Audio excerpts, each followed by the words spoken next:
YSR pension కానుక. మా ప్రభుత్వం వైఎస్ఆర్ పెన్షన్ కానుక పథకం లబ్దిదారుల అర్హత వయస్సును 65 సంవత్సరాల నుండి 60 సంవత్సరాలకు తగ్గించి సంతృప్త స్థాయిలో అమలు చేస్తుంది.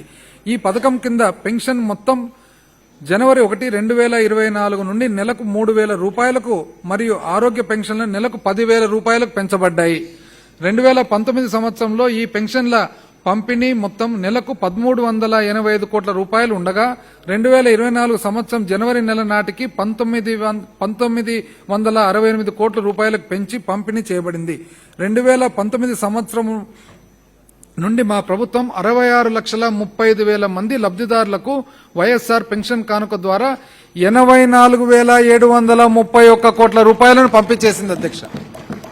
అధ్యక్ష పెన్షన్ విషయానికి వస్తే ఈరోజు దాదాపు 2,000 కోట్లు అధ్యక్ష, నెలకు 2,000 కోట్లు. ఈ రోజుటికి ఈ 4 సంవత్సరాల చిల్లర లెక్కేసినట్లయితే ఇంచుమించు 66,35,000 మంది లబ్దిదారులకు ఇంచుమించు గత ప్రభుత్వంలో అధ్యక్ష యావరేజ్ చూసినట్లయితే నెలకు 400 కోట్లే అధ్యక్ష. ఎందుకంటే 2014 నుంచి పెన్షన్ ఇస్తూ వచ్చి 2019 ఎలక్షన్లకు ఒక 2-3 నెలల ముందు మాత్రమే పెంచారు అధ్యక్ష. యావరేజ్ చూసుకు 2 నెలలు యావరేజ్ అధ్యక్ష 400. కానీ మనది ఈ రోజుటికి 2,000 రూపాయలు నెలకు అవుతుంది అధ్యక్ష. అంత తేడా వ్యత్యాసం ఉంది అధ్యక్ష. 85,000 కోట్ల అధ్యక్ష ఇంచుమించు అవాతాతలకు ఇచ్చిన పెన్షన్.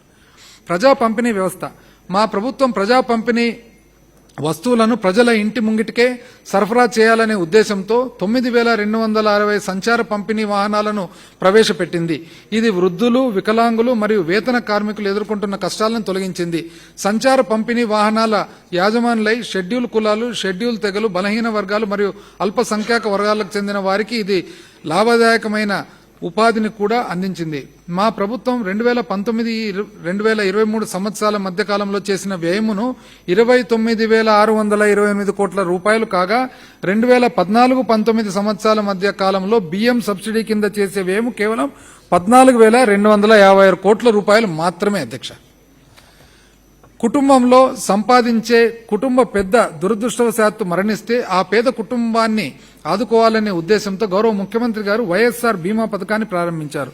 ఈ పథకం కింద 2022-23 ఆర్థిక సంవత్సరం నుండి ఇప్పటి వరకు సహజ మరణం పొందిన 45,000 కుటుంబాలు, ప్రమాదవశాత్తు మరణించిన 4,000 కంటే ఎక్కువ కుటుంబాలకు 650 కోట్ల రూపాయలు సహకారం అందింది.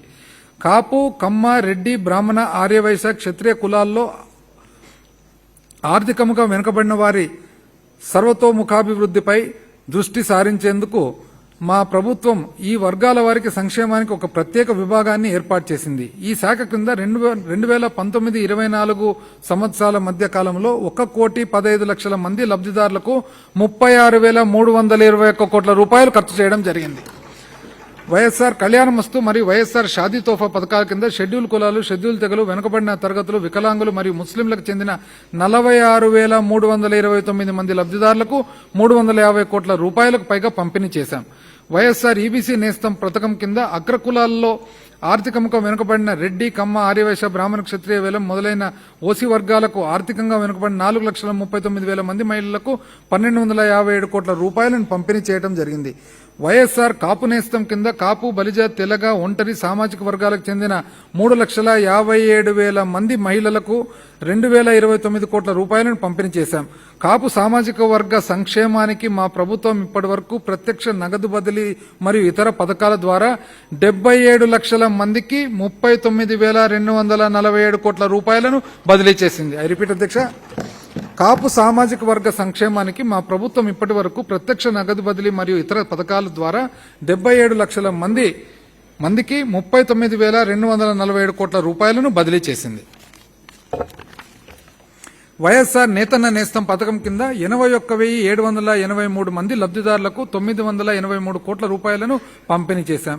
జగనన్న తోడు పథకం కింద 16,73,000 మంది వీధి వ్యాపారులు, చిన్న వ్యాపారులు మరియు చేతి వృత్తుల వారికి 3,374 కోట్ల రూపాయలను పంపిణీ